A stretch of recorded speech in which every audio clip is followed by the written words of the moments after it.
Before the Caribbean skies were torn by violent winds and swirling hurricanes, there was a force far more powerful, a god who commanded the very storm itself. His name was Juracán, the god of fury, chaos and destruction. But what made him so fearsome? Was he the embodiment of nature's wrath, or something far darker? If you want to uncover the untold mysteries of the Taino gods and their terrifying tales, make sure to like, subscribe and ring the bell, because you're about to enter a world where the gods are as powerful as the storms they create.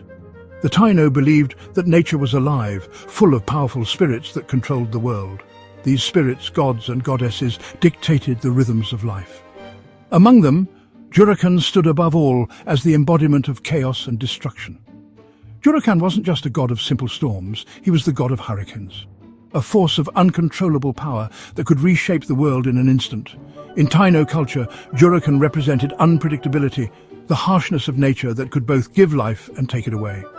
He ruled not only the winds, but also the rains, the floods, and the storms that marked the changing seasons.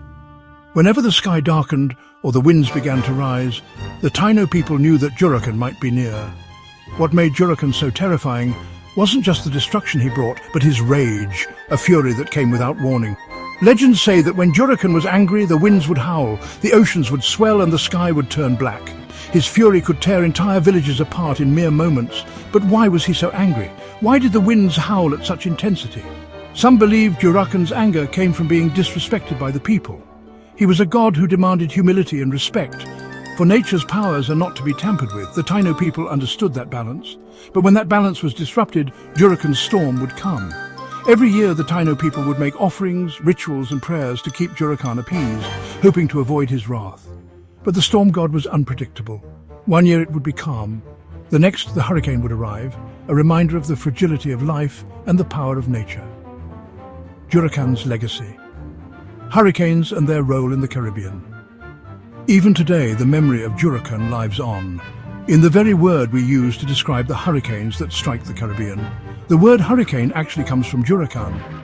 While modern science has uncovered the causes behind these powerful storms, the Taino wisdom still rings true. Hurricanes remain one of the most unpredictable and destructive forces of nature.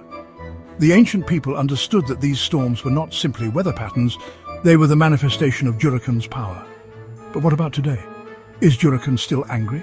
Are the hurricanes we experience still his wrath? The Taino might have seen these storms as messages from the gods, a reminder to honor nature and respect the forces we cannot control. Though we no longer make offerings to Juracán, his presence in the Caribbean storms reminds us of the age-old bond between the earth and the sky, a bond that the Taino knew was sacred. Juracán may be forgotten by many, but the hurricanes will always remain, a testament to the fury and power of nature, and to the gods who once ruled the skies. Follow for more myths and legends of the Taino gods. People create myths to undertone mysteries of the world and protect what we hold dear. Take care and see you soon.